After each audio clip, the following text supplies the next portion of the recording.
구약성경 952면 전도서 5장 1절부터 7절까지 저와 성도님들 한 절씩 번갈아 가며 읽겠습니다. 너는 하나님의 집에 들어갈 때에 내 발을 삼갈지어다. 가까이 하여 말씀을 듣는 것이 우매자들이 제물 드리는 것보다 나으니 그들은 악을 행하면서도 깨닫지 못함이니라. 너는 하나님 앞에서 함부로 입을 열지 말며 급한 마음으로 말을 내지 말라. 하나님은 하늘에 계시고 너는 땅에 있음이니라. 그런즉 마땅히 말을 적게 할 것이라. 걱정이 많으면 꿈이 생기고 말이 많으면 우매한 자의 소리가 나타나느니라. 내가 하나님께 서원하였거든 갚기를 더디하지 말라. 하나님은 우매한 자들을 기뻐 아니하시니리. 서원한 것을 갚으라. 서원하고 갚지 아니하는 것보다 서원하지 아니하는 것이 더 나으니 내 입으로 내 육체가 범죄하게 하지 말라. 천사 앞에서 내가 서원한 것이 실수라고 말하지 말라. 어찌 하나님께서 내 목소리로 말미암아 진노하사 내 손으로 한 것을 멸하시게 하랴. 함께 읽습니다. 꿈이 많으면 헛된 일들이 많아지고 말이 많아도 그러하니 오직 너는 하나님을 경외할지니라. 아멘. 우리 전도서 말씀을 올해부터 계속 살펴보고 있습니다. 코로나 시기에 이 전도서 말씀이 너무나도 딱 맞는 말씀인 것 같습니다. 전도서는 솔로몬이 쓴 성경입니다. 솔로몬은 세상에서 가장 지혜롭고 그리고 세상에서 가장 부귀영화를 많이 가졌던 사람입니다. 그런 지혜와 권력으로 자기가 어떻게 하면 행복해질 수 있을지 솔로몬은 해보고 싶은 것, 할 수 있는 모든 것을 다 해봤습니다. 이 세상에도 자기를 기쁘게 하고 즐겁게 하고 또 쾌락을 누릴 만한 것들이 많이 있다는 것을 깨달았습니다. 그런데 그게 잠깐이라는 것이 문제입니다. 마치 바닷물을 벌컥 마신 것처럼 금방 갈증이 생길 수밖에 없다는 것을 깨닫고 나 혼자 행복한 거, 나 혼자 잘 먹고 잘 사는 거 그거 헛되다고 전도서 1장부터 3장까지 계속해서 고백합니다. 그리고 이제 4장에 와서는 혼자 행복한 것도 헛되다면 함께하면 행복하지 않을까 세상을 살펴보았습니다. 함께 행복해야 되는 이 세상 속에 글쎄 학대와 시기와 분쟁이 가득한 것을 발견했습니다. 원래는 하나님께서 함께 행복하게 살도록 사람을 만드셨습니다. 그런데 자기를 사랑하는 인간의 본성, 이기주의 때문에 사람의 그 이기심 때문에 세상이 변질되고 함께의 행복이 학대와 시기와 질투와 분쟁으로 변질되어 버린 것입니다.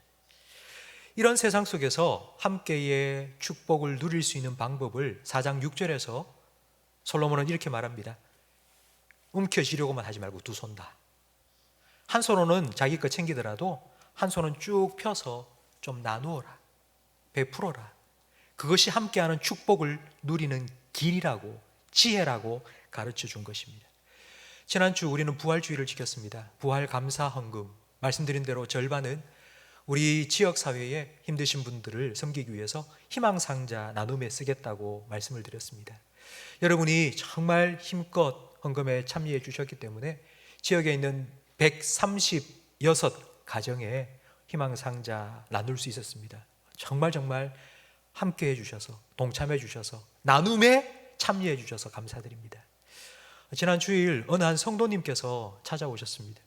봉투를 들고 계셨는데요, 하시는 일이 참 힘들어서 매출이 절반으로 뚝 떨어진 상황에 혼자 열심히 일하다가 그만 손가락 4개가 절단되어질 뻔한 사고까지 겪으셨습니다. 근데 그분이 나누는 일에 내가 오래전부터 생각해왔던 거기 때문에 꼭 받아주세요 하면서 큰 헌금을 부활 감사헌금으로 내고 가셨습니다. 제가 그분의 이야기를 들으면서 정말 얼마나 이렇게 눈시울이 뜨거워졌는지 모릅니다. 한 달 전에 한 청년이 제게 찾아왔습니다. 오랫동안 취업 준비를 하다 정직원으로 임용이 되었습니다. 첫 월급을 가지고 온 겁니다. 그러면서 하는 말이, 목사님, 저처럼 취업 준비를 위해서 힘들게 어렵게 좀 공부하고 있는 청년들이 있다면 그 청년들에게 이것 좀 나누어 주세요. 장학금으로 썼으면 좋겠습니다 하고 주셨어요. 그래서 오늘 주보에 나와 있듯이 특별 장학금으로 해서 우리 취업 준비하는 청년들에게 또 나누어 주었습니다. 우리 전도회에서는 자매교회를 섬기고 있습니다. 요즘 전도회 모임이 잘 되지 않기 때문에 전도회비 거둘 수도 없고, 그래서 자매교회를 섬기는 일도 좀 힘들어졌는데도 우리 교회의 전도회, 몇몇 전도회에서는 자발적으로 헌금을 1년치를 다 거두어서 교회에 헌금을 해주셨어요. 그래서 더 풍성하게 자매교회를 섬길 수 있게 되었습니다. 저는 제가 그렇게 헌금을 강조하고 하지 않는데도 우리 성도님들께서 하나님께서 주신 은혜를 늘 기뻐하고 감사하면서 자원하여서 이렇게 나누는 일에 함께 해주시는 것 정말 너무너무 감사드립니다. 우리가 함께 하는 축복, 격려받고 그리고 또 힘들 때 또 위로받고 누군가 동행해 줄 수 있는 사람이 있다면 그것 정말로 큰 축복입니다만은 그것보다 더 큰 축복이 하나님과 함께하는 임마누엘의 축복입니다. 그래서 전도서 4장 마지막에는 요셉과 다윗의 예를 들어서 임마누엘의 복이 얼마나 큰지를 우리에게 설명해 주었습니다. 형제들에게 노예로 팔려간 요셉, 그리고 자기 아들에게 배신당한 다윗, 정말 절망적인 상황에서 모든 것 다 포기하고 싶었지만 그 순간에도 하나님은 함께 해주시고 요셉과 다윗을 위로해 주시고 다시 일어설 수 있도록 힘 주셨습니다. 그 하나님께서 지금 힘든 코로나를 통과하고 있는 이 시기에 여러분과 함께 하심을 믿으시기 바랍니다. 하나님은 우리와 늘 함께 해주십니다. 그런데 우리가 그 하나님과 함께 하는 것이 신앙생활입니다. 하나님은 늘 우리와 함께 해 주시지만 우리가 그 하나님과 함께 하기 위해서, 임마누엘의 복을 누리기 위해서는 세상 사람들과 함께 하기 위해서 지혜가 필요한 것처럼 우리에게 지혜가 필요합니다. 그래서 오늘 전도서 5장 1절 말씀에 하나님과 함께하는 임마누엘의 복을 누릴 수 있는 지혜에 대해서 우리에게 가르쳐주고 있습니다. 1절 말씀에 보니 너는 하나님의 집에 들어갈 때에 너의 발을 삼가라고 말씀하고 있습니다. 성전에 들어갈 때에, 하나님의 집에 갈 때에, 교회에 올 때에 네 발을 삼가라. 이게 무슨 의미일까요? 우리 한글로 삼간다라는 말은 이런 의미입니다. 야, 그런 말 삼가해. 그런 행동 삼가. 이 말은 하지 말라는 말입니다. 그러면 1절 말씀에 하나님의 집에 들어갈 때에 네 발을 삼가라, 이 말은 교회 오지 말란 말입니까? 예배 드리러 오지 말라는 뜻입니까? 그게 아니라 성경에서 삼가라라는 말은 조심하라는 의미입니다. 하나님 예배하기 위해서 여러분들은 이제 교회로 걸어오셨습니다. 교회로 나와오셨습니다. 그런데 우리가 교회에 나오는 그 발걸음이 늘 하나님 앞에서 하나님을 기쁘시게 하는 발걸음이라고 착각하지 말라는 것입니다. 그걸 당연하게 여기지 말고 왜? 라는 질문을 한번 해보라는 의미입니다. 우리가 하나님을 예배하기 위해서 이 자리에 와 있습니다. 근데 여러분 한번 생각해 보십시오. 여러분 왜 오셨습니까? 여러분 왜 이 자리에 오셨습니까? 이 황금 같은 시간에 이렇게 날씨가 화창하고 좋은데 놀러 가기도 시간이 부족한데 일요일 날 하루만이라도 늦잠 푹 잤으면 좋겠는데 왜 여러분 이곳에 오셨습니까? 왜? 라는 질문을 지금 우리에게 던지고 있는 것입니다. 여러분 우리는 늘 주일이 되면 교회에 오는 것을 당연하게 여깁니다. 당연하게 여기다 보니 우리는 거기에 익숙해졌습니다. 익숙해졌다는 말은 별 특별한 의미, 생각도 없이 저절로 그렇게 된다는 겁니다. 월, 화, 수, 목, 금, 토 그리고 주일날이 되면 교회 가는 것 당연합니다. 안 가면 좀 뭔가 찝찝하고 이상하고. 그런데 이게 계속 반복되다 보면 마음은 전혀 그렇지 않은데 몸은 어느새 여기 또 와서 앉아 있는 겁니다.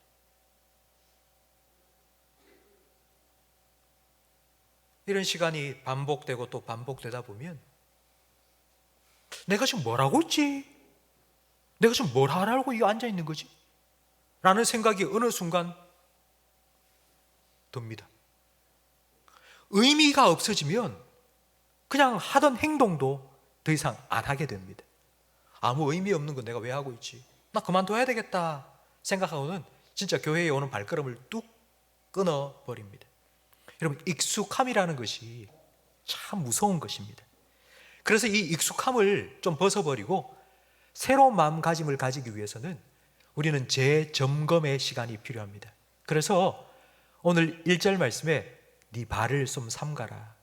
네가 왜 여기에 나오는지 한번 생각해봐라. 왜? 너 왜 오는 거니? 라고 지금 우리에게 질문하고 있습니다. 우리는 예배를 드리기 위해서 왔습니다. 우리는 예배 드린다고 하지 않습니까? 근데 1절 말씀에 보니 똑같은 표현이 나와 있습니다.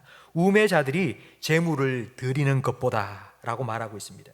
아니, 하나님을 예배하기 위해서 나온 사람들에게 지금 우매자라고 말합니다. 우매자. 우매자는 어리석은 사람이라는 뜻입니다. 왜 하나님을 예배하는데 우매자라고 표현을 했을까요? 그 이유는 그냥 하나님께 제물을 드리면 하나님이 기뻐하실 거라고, 그냥 우리가 이렇게 와서 하나님 예배 드리면 하나님은 무조건 기뻐하시고 다 받아주실 거라고 생각하는 것이 어리석기 때문입니다. 이 사람은 이렇게 하나님께 예배를 드리고 난 후에 그들은 악을 행하면서도 깨닫지 못한다고 계속 말하고 있습니다. 예배를 딱 드리고 나면 이제 예배 끝났어. 나는 하나님께 드릴 것 다 드렸어. 이제는 하나님이 나한테 주셔야지. 나는 밖에 나가서 일주일 동안 살아가면서 내가 하고 싶은 거 다 하고 내가 성공하기 위해서 뭐 어떤 짓인지 다 할 테니까 하나님 나한테 복 주세요. 그런 마음으로 살아가는 사람을 예배는 드리지만 어리석다고 말하고 있습니다. 이렇게 제물을 드리는 것보다, 이렇게 예배를 드리는 것보다 하나님께 가까이 나와서 말씀을 듣는 것이 더 낫다고 합니다. 왜냐하면 들어야지 하나님이 원하시는 것이 무엇인지를 알 수 있고 하나님이 원하시는 삶을 살아갈 수 있기 때문입니다. 들리는 것과 듣는 것은 아주 큰 차이가 있습니다. 멍멍멍 개소리가 들립니다. 그런데 어머니가 이래 해라 저래 해라, 어머니의 말씀은 우리가 듣습니다. 소리는 가만히 있어도 들립니다.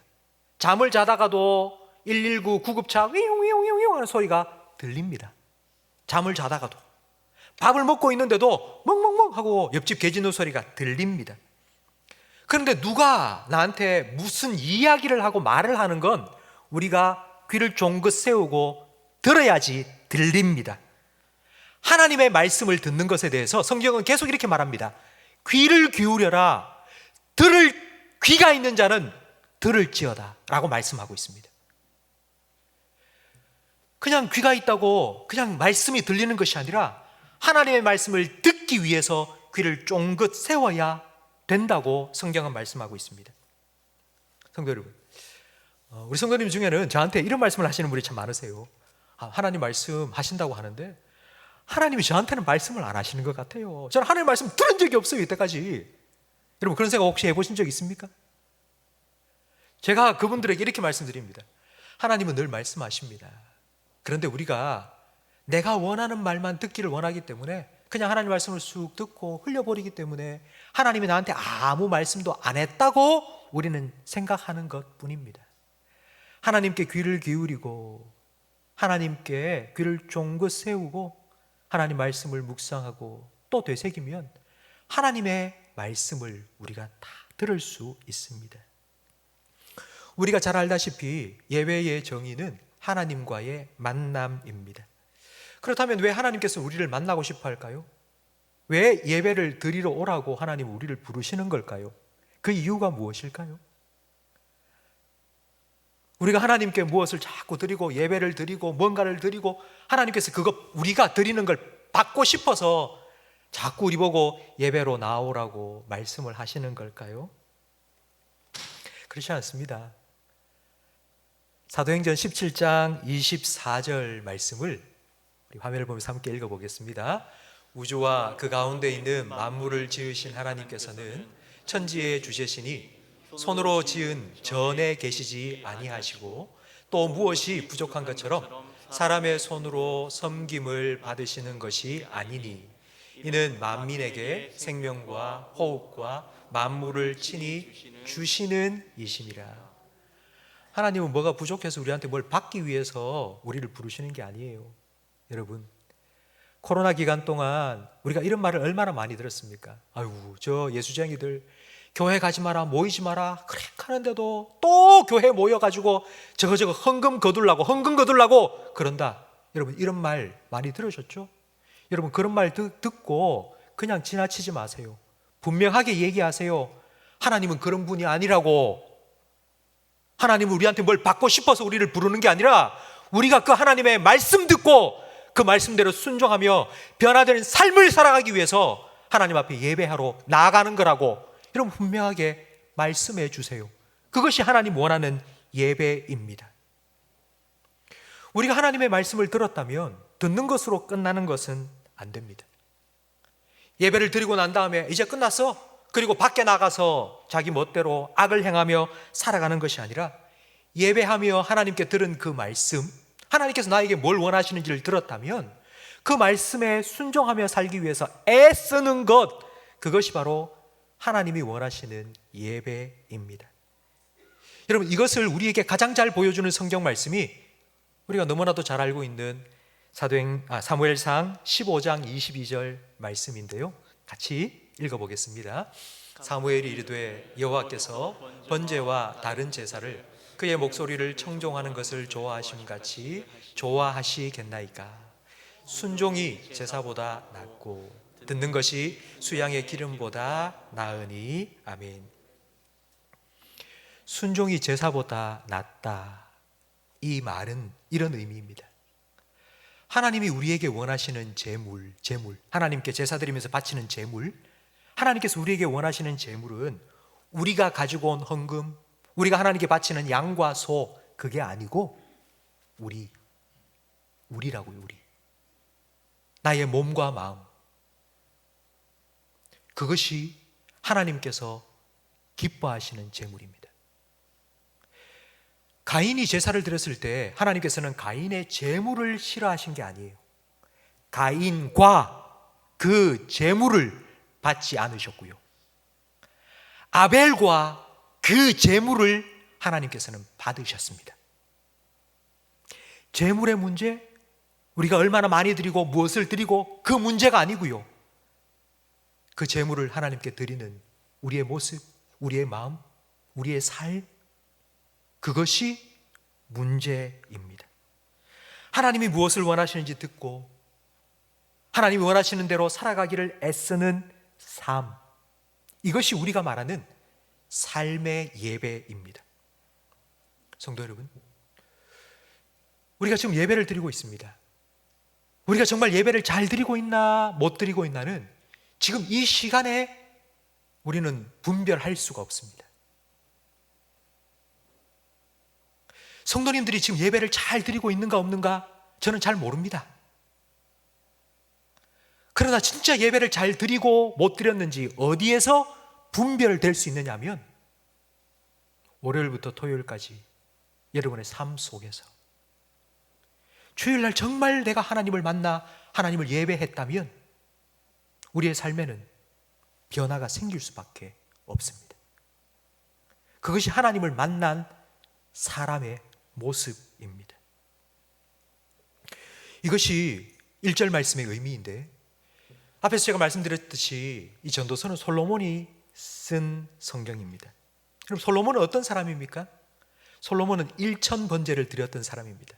그러니까 한두 번도 아니고요, 1000번제 제사를 하나님께 드렸던 사람이에요. 근데 이 솔로몬이 하는 말이 제사를 많이 드려라, 하나님께 늘 나와서 예배를 드리고 제사를 많이 드리면 하나님 기뻐하실 거다. 아니요. 듣는 것이 더 낫다고.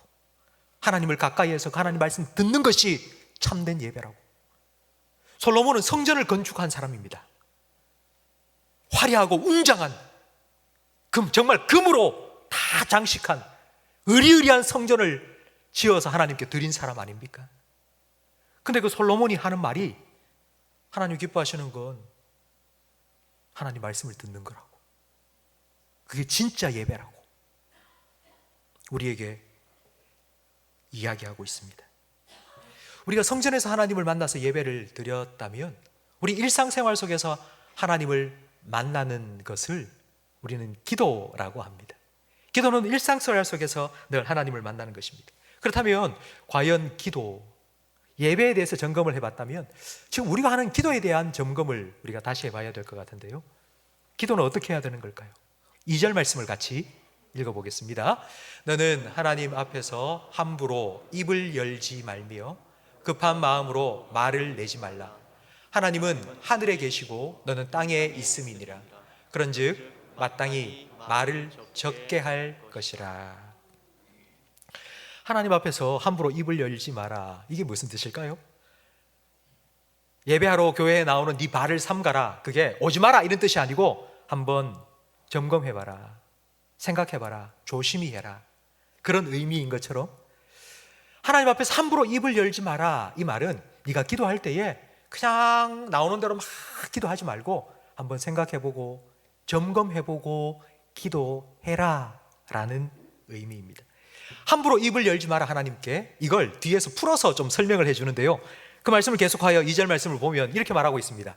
입을 열지 말며 급한 마음으로 말을 내지 말라. 급한 마음으로 우리가 하나님 앞에 기도를 하는 게 어떤 것인지 제가 한 가지 예를 들어 설명해 드리겠습니다. 입시 시험을 칩니다. 시험을 치는데 하나님, 오늘 이 시험 내가 반드시 합격해야 됩니다. 하나님 꼭 응답해 주십시오. 오늘 중요한 거래처 사장님 만납니다. 오늘 이 거래 반드시 성사되어야 됩니다. 하나님 제발 꼭 성사되게 해주세요. 하나님께 막 그렇게 응답해 달라고 기도를 하고 있는데 갑자기 내 마음속에 근데 하나님이 내 기도 들어주실까?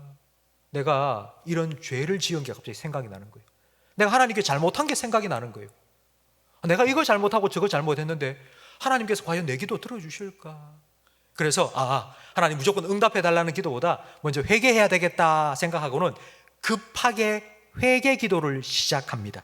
그런데 그런 경우에 우리가 회개 기도를 하면 거의 대부분 이렇게 기도가 나옵니다. 하나님, 이번 한 번만 제 기도 응답해 주십시오. 그러면 제가 다시는 안 그러겠습니다.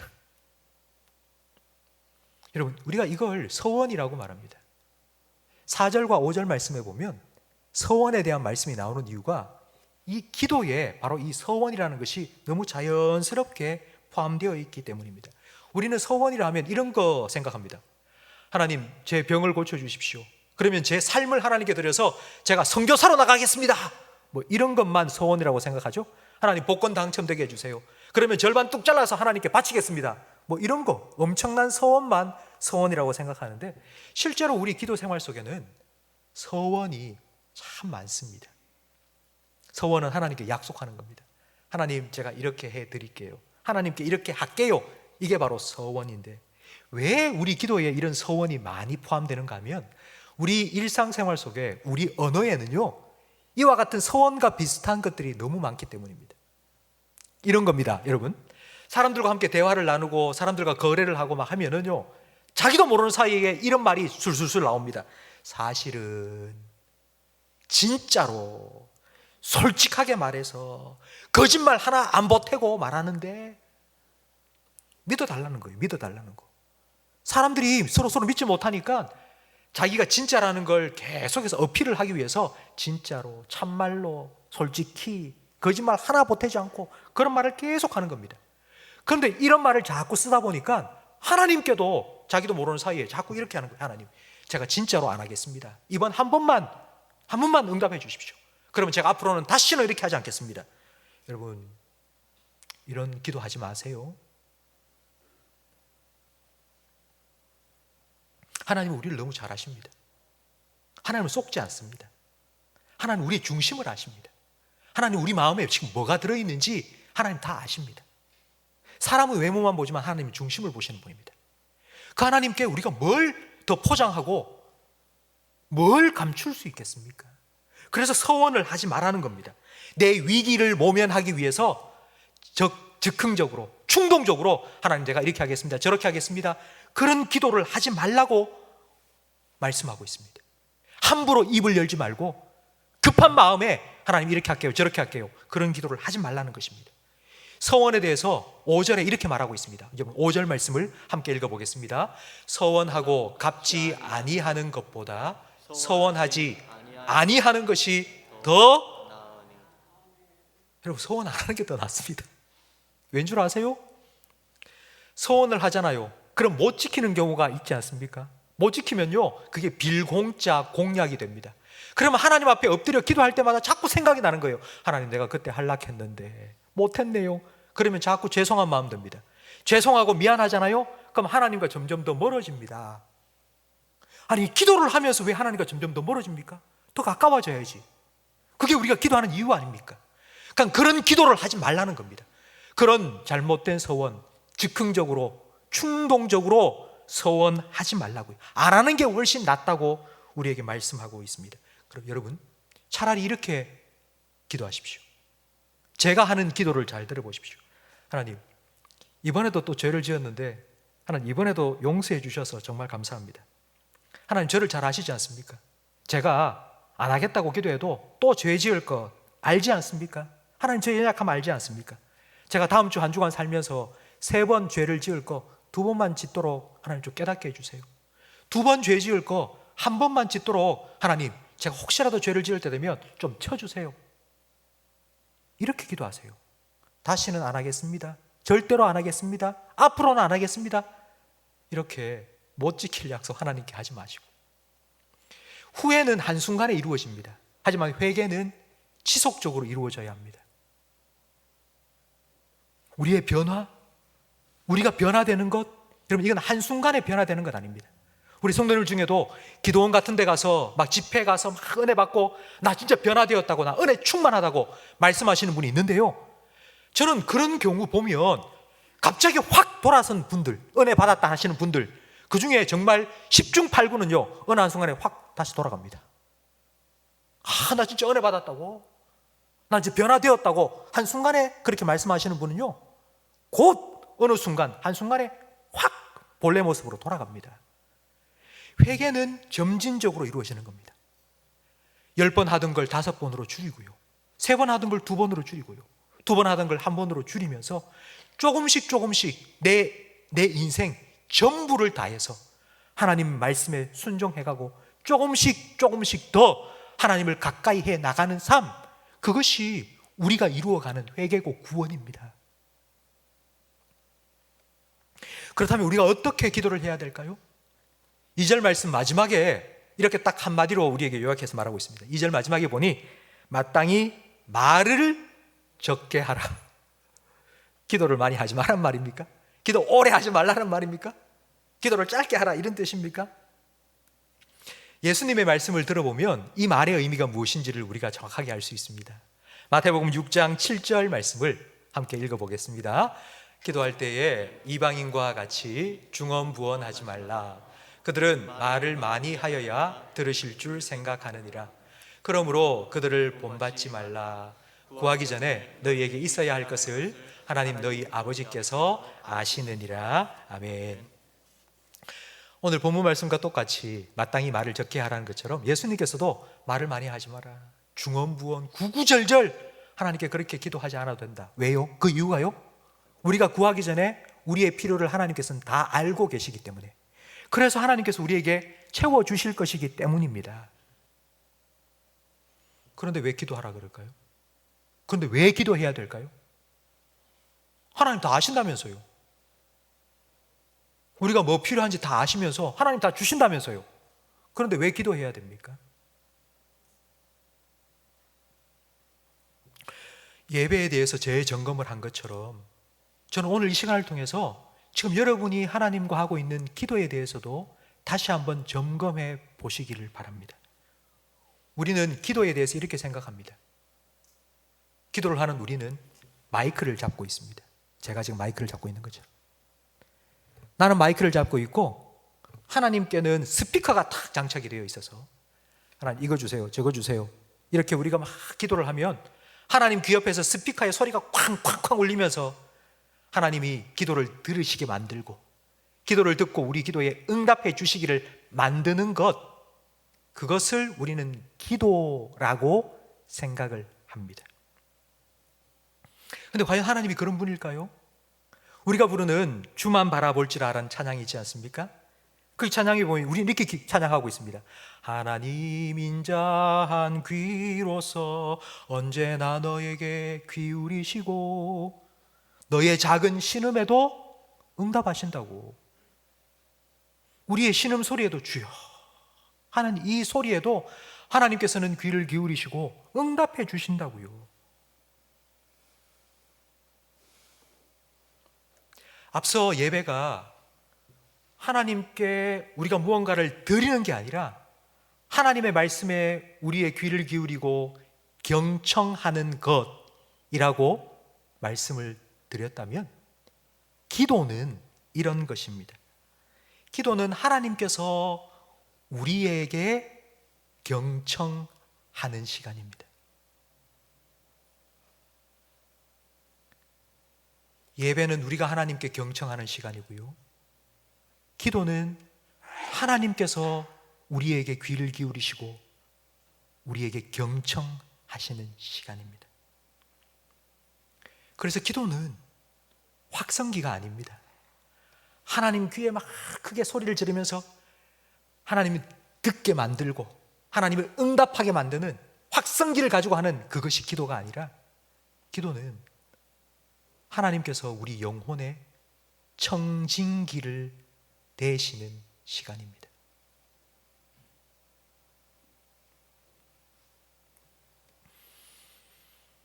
우리 교단 총회에서 지난 고난주간 기간 동안 Prayer Again 운동을 시작했습니다. Prayer Again 운동이 뭔가 하면요, 교회의 지도자인 목사님들이 강단에서 고난기간 동안 기도하는 운동입니다. 저도 총회의 Prayer Again 운동에 동참하기 위해서 고난주간 일주일 동안 강단에 돗자리를 펴고 밤 10시부터 새벽 3시까지, 새벽 기도 마치기까지 제가 철야 기도를 일주일 동안 했습니다. 그런데 6시간, 5시간, 6시간 기도를 하는데 그럼 어떤 기도 하겠습니까? 그럼 6시간 철야하면서 무슨 기도 하겠습니까? 제가 우리 성도님들 이름 다 불러가면서 기도를 해도 한 2시간, 2시간 반 정도 하니까 끝나더라고요. 하나님은 우리 성도님들 아프신 분 다 아시고요, 사업에 힘드신 분들 다 아시고요, 하나님 고쳐주기 원하시고 회복되기를 다 원하세요. 다 아시는 거예요. 제가 그렇게 수요일까지 기도를 하는데 수요 예배를 마치고 밤에 또 밤새도록 기도한다고 앉아있으니까 정말 피곤하대요. 그래서 그날은 가만히 앉아서 찬양도 부르다가 성경도 읽다가 가만히 있는데 제 마음속에 너무 평안한 거예요. 아무 소리도 들리지 않는 새벽 2시 그때쯤. 이런 느낌 여러분 가져보셨습니까? 하나님하고 나하고 통하는, 그냥 가만히 있어도 하나님의 임재가 느껴지고, 여러분 너무너무 좋았습니다. 그냥 제가 하나님께 뭘 하겠습니다, 하나님 제 사역 잘 감당할 수 있도록 힘 주시고 능력 주시고, 그게 아니고요, 그냥 하나님 나와 함께 하신다는 것, 그게 느껴지고 그 하나님 앞에 잠잠히 머물러 있는 그 시간이 너무나도 귀하고 복된 거예요. 그냥 하나님이 제 마음에, 영혼에 청진기를 탁 대시고 제 마음을 읽으시는 거예요. 주님 다 아시죠? 주님 제 마음 아시죠? 주님께서 다 아신다고. 오늘 저는 전도서 5장 1절부터 7절까지 말씀을 통해서 우리가 지금 드리고 있는 예배, 우리가 늘 하고 있는 이 기도가 무엇인지를 다시 한번 점검해 봤습니다. 1년 넘게 지속되고 있는 이 코로나 사태로 인해서 교회 안에서는 참 논란이 많이 있었죠. 예배에 대한 그런 논란, 예배가 큰 이슈가 되었습니다. 예배를 드리라 말아라, 모여야 된다, 모이지 말아야 된다, 온라인 예배가 예배냐, 그런 논란이 참 많이 있었습니다. 저는 이런 시간이 우리 한국교회에 정말 필요한 시간이었다고 생각합니다. 왜냐하면 예배에 대해서 다시 생각하는 시간을 주었기 때문입니다. 예배의 방법이 문제가 아니고요, 예배의 장소가 문제가 아니고요, 예수님 말씀하신 것처럼 여기서도 저기서도 아니고 영과 진리로 하나님을 예배하는 그런 예배자가 될 수 있도록 하나님께서는 이 시간들을 통해서 우리에게 이런 점검의 시간을 주신 거예요. 성도 여러분, 세상 사람들은 이렇게 말합니다. 야, 좀 대면 예배 하지 말고 비대면 예배를 하라고. 저는 이 비대면 예배라는 용어를 싫어합니다. 왠 줄 아세요? 비대면 예배를 드려라 말하는 사람들이 이렇게 말합니다. 교회에 가서 하나님 만나느냐고. 어차피 교회 가도 하나님 안 보이지 않냐고. 하나님을 원래 비대면 하는데 교회에 가지 말고 비대면 예배 드리라고. 여러분, 정말 그럴까요?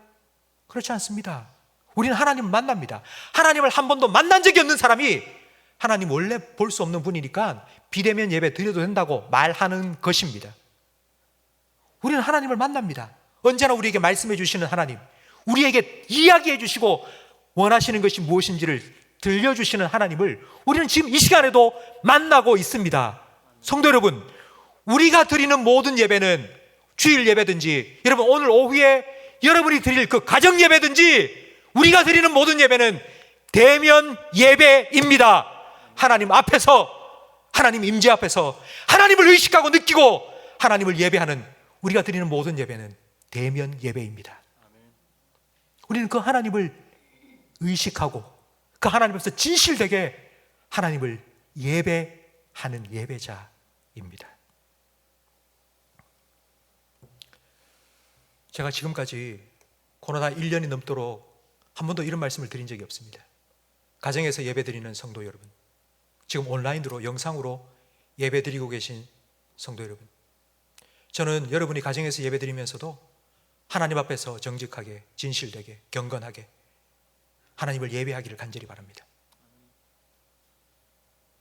만약 여러분이 가정에서 예배를 몇 달 동안 1년 가까이 드리면서 혹시 여러분의 마음이 그렇지 않다면, 하나님 앞에서 그런 예배를 드리지 못하고 있다고, 가정에서 드리는 그 예배에 익숙해져서 내가 하나님께 온전히 예배 드리지 못한다고 생각이 되신다면 이 자리로 나오십시오. 함께 예배할 이 자리로 여러분 나오십시오. 사회적 거리두기를 하고 뛰어앉기를 해도 아직 교회 안에 빈자리가 많이 있습니다. 여러분 오셔도 됩니다. 교회 안전합니다. 교회가 위험한 곳이 아닙니다. 여러분 학교 가보셨습니까?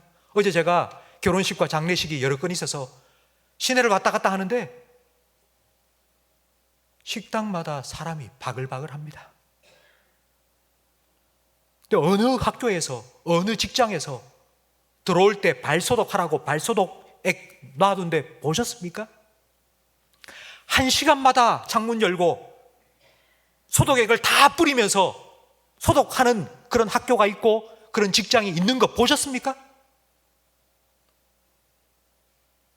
우리는 철저히 방역수칙을 지키고 우리 성도님 지금 마스크 벗는 분 한 분도 없이 어쩌면 가장 안전한 곳이 교회가 아니겠습니까?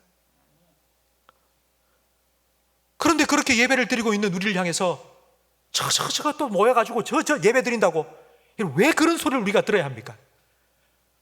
하나님 말씀 듣고 그 하나님 말씀대로 순종하며 살기 위해서 몸부림치고 애쓰는 그런 삶의 예배자가 되기 위해서 나는 예배 드리러 간다고 여러분 좀 떳떳하게 말씀하세요.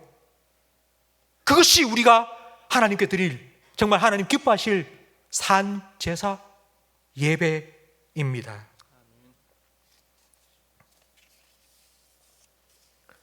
하나님께서는 데살로니가전서 5장 말씀을 통해서 하나님이 우리에게 원하시는 뜻이 무엇인지를 아주 구체적으로 명시적으로 말씀해 주셨습니다. 하나님의 뜻이 항상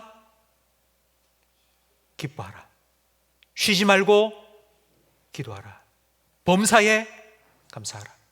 이것이 그리스도 예수 안에서 너희를 향하신 하나님의 뜻이니라.